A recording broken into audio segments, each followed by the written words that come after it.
അപ്പോൾ സുഹൃത്തുക്കളെ, നമ്മളെ വൈപ്പർ മോട്ടറിൻ്റെ ഓട്ടോമാറ്റിക് റിട്ടേൺ വരുന്ന വൈപ്പ് ചെയ്യുന്ന ഓട്ടോമാറ്റിക് റിട്ടേൺ വരുന്ന ആ ഒരു സിസ്റ്റം ഒഴിവാക്കാൻ, ആ സിസ്റ്റം ഒഴിവാക്കുന്നതോടുകൂടി നമ്മളെ വൈപ്പർ മോട്ടർ സ്റ്റക്കായിട്ട് കത്തിപ്പോണ പ്രശ്നങ്ങളൊക്കെ ഒരു പരിധിവരെ സോൾവ് ആവും. അതായത് റിട്ടേൺ വരാതെ ഇരിക്കുമ്പോൾ അതിലേക്ക് വോൾട്ട് വരില്ല. സ്റ്റക്കായി കഴിഞ്ഞാൽ റിട്ടേൺ വരണമെന്നില്ല, വോൾട്ട് വരുമ്പോഴാണ് വൈപ്പർ മോട്ടർ ചൂടാകുക, കത്തിപ്പോവുകയൊക്കെ ചെയ്യുക. അപ്പോൾ അതിനെന്താ ചെയ്യേണ്ടത് വെച്ചാൽ, അപ്പോൾ നമ്മൾ വൈപ്പർ മോട്ടറിൻ്റെ വൈപ്പർ സ്വിച്ച് ഓഫാക്കിയിട്ടിട്ടും കാര്യമില്ല, അതിലേക്ക് വോൾട്ടേജ് വന്നുകൊണ്ടിരിക്കും. അപ്പോൾ എന്തെങ്കിലും സ്റ്റക്കാകുകയാണെങ്കിൽ നമ്മൾ ഈ റിട്ടേൺ വരുന്ന കേസ് ഒഴിവാക്കിയിട്ട് കഴിഞ്ഞാൽ, വൈപ്പർ മോട്ടർ ഓഫാക്കിയാൽ, വൈപ്പർ സ്വിച്ച് ഓഫാക്കി കഴിഞ്ഞാൽ പിന്നെ അതിലേക്ക് വോൾട്ട് വരില്ല. ആദ്യം ഉണ്ടായെന്ന് പറഞ്ഞാൽ, ഇപ്പോൾ വൈപ്പറിൻ്റെ മോട്ടറിൻ്റെ വയറാണിത്. വൈപ്പർ മോട്ടറിൽ നിന്ന് ഈ വൈപ്പർ മോട്ടറാണിത്. അതിൽ നിന്ന് വരുന്ന വയറ് നമ്മൾ ക്ലിപ്പൊന്ന് ഊരിക്കഴിഞ്ഞിട്ട് ഇതിൽ കണ്ടോ, ഇത് നമ്മളെ ഈ വയറ് പറഞ്ഞാൽ റെഡ് കളറാണ്, അതിലൊരു ബ്ലാക്ക് ലൈൻ ഇങ്ങനെ പോകുന്നുണ്ട് കളറ്.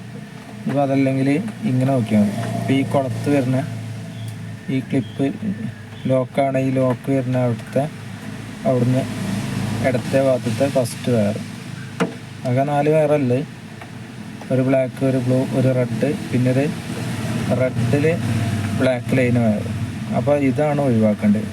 ഇതെങ്ങനെ ഒഴിവാക്കണം എന്നുള്ളത്, കട്ട് ചെയ്യൊന്നും ചെയ്യരുത്. കട്ട് ചെയ്ത് കഴിഞ്ഞാൽ നമുക്ക് വാറണ്ടിൻ്റെ ആവശ്യമൊക്കെ വരുമ്പോൾ അത് വാറണ്ടി കിട്ടാത്തൊരവസ്ഥ വരും. ഇത് വൈപ്പർ മോട്ടറാണ്. വൈപ്പർ മോട്ടർ കട്ട് ചെയ്ത് കഴിഞ്ഞാൽ, ഇത് കട്ട് ചെയ്തെന്നുള്ള കാരണം കൊണ്ട് നമുക്ക് വാറണ്ടി നഷ്ടപ്പെടും.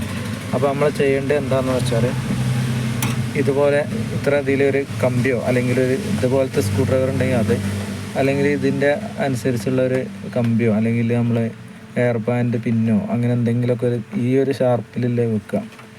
എന്നിട്ട്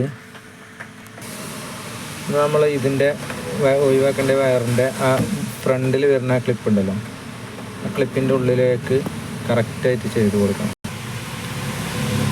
അപ്പോൾ ഈ കണക്ടറല്ലേ, എത്രത്തോളം കാണുന്നുണ്ടെന്ന് അറിയില്ല, ഏതായാലും ഞാൻ നോക്കാം. കാണുന്നുണ്ടോ? ഇത് മൊബൈൽ ഇങ്ങനെ വെക്കാൻ ഒരു, അപ്പോൾ ഈ വയറ് ഇതിൻ്റെ ഇവിടെ ഈ ക്ലിപ്പ് വരുന്ന ഇതിൻ്റെ ഉള്ളിൽ ഈ ഒരു സ്ക്രൂ ഡ്രൈവറാണ് കയറ്റി കൊടുത്താൽ, അപ്പോൾ അതിൻ്റെ ലോക്ക് ഒഴിവായി. അതിന് ശേഷം ഇതിങ്ങനെ ഊരിയാൽ ഇതിങ്ങനെ കിട്ടും. ഇതിവിടെ ഈ ഒരു ഇത് ലോക്കാണ്. അപ്പോൾ നമ്മൾ സ്ക്രൂ ഡ്രൈവർ ഇതിലിടുന്ന സമയത്ത് ഈ ലോക്ക് ഇങ്ങനെ അമർന്ന് കിടക്കും. അങ്ങനെ ആകുമ്പോൾ കറക്റ്റായിട്ട് ലൂസായി കിട്ടും. അപ്പോൾ ഇതാണ് ആ റിട്ടേൺ വരുന്ന വയർ. ഇതിൽ വോൾട്ടേജ് വരുമ്പോൾ വൈപ്പർ മോട്ടർ ചൂടാകലും കത്തലും ഒക്കെ ഉണ്ടാവും. അങ്ങനെ വയർ നിൽക്കുന്ന കേസ് വരെ ഉണ്ടാവും. കാരണം ഓക്സിലറി ബാറ്ററി കഴിഞ്ഞ് കഴിഞ്ഞാൽ പിന്നെ വണ്ടി സ്റ്റാർട്ടാവില്ല. അപ്പോൾ ഈ റെഡിൽ ബ്ലാക്ക് ലൈന് വരുന്ന വയർ, അതായത് ഈ ലോക്ക് വരുമല്ലോ, മറ്റേ കണക്ടർ വരുന്ന ഈ ലോക്ക് വരുന്നതിൻ്റെ ഇടത് ഭാഗത്തെ ഫസ്റ്റത്തെ വയർ കേട്ടോ. ഓക്കെ, ഇത് അപ്പോൾ ദൂരാന്ന് പറഞ്ഞാൽ സിമ്പിളാണ്. ഇതേമാതിരി ഇപ്പം അങ്ങ് ഈ ലോക്ക് ഇതിമ നിൽക്കി കഴിഞ്ഞ് കഴിഞ്ഞാൽ അടുത്ത പോരും. അങ്ങനെ ചെയ്യാം. ഇനി ഒന്നുകൂടി ഞാൻ ഊരിനെ കാണിച്ചു തരാം. ഇപ്പോൾ ലോക്കായി കഴിയുമ്പോൾ ഇതിൻ്റെ ഈ ഭാഗം ഉണ്ടോ, കണ്ണുണ്ടോയെന്ന് പറയാം, ഇവിടെ ഇട്ടുകൊണ്ട് പ്രസ് ചെയ്ത് കഴിഞ്ഞാൽ ഊരിപ്പോരും കണ്ടോ. ഓക്കെ, അത് കഴിഞ്ഞിട്ട് പിന്നെ നമ്മൾ വൈപ്പറിൻ്റെ കണക്ടർ ഇവിടെ ഉണ്ട്. ഇവിടെ എന്നാൽ എന്താ, ഇതാണ് വൈപ്പർ മോട്ടർ എഴുതിയ കണക്ടർ. വൈപ്പർ മോട്ടർ ഈ കണക്ടർക്ക് സാധാ കൊടുക്കണ പോലെ തന്നെ ഇതാണ് കൊടുത്താൽ മതി. കൂടെ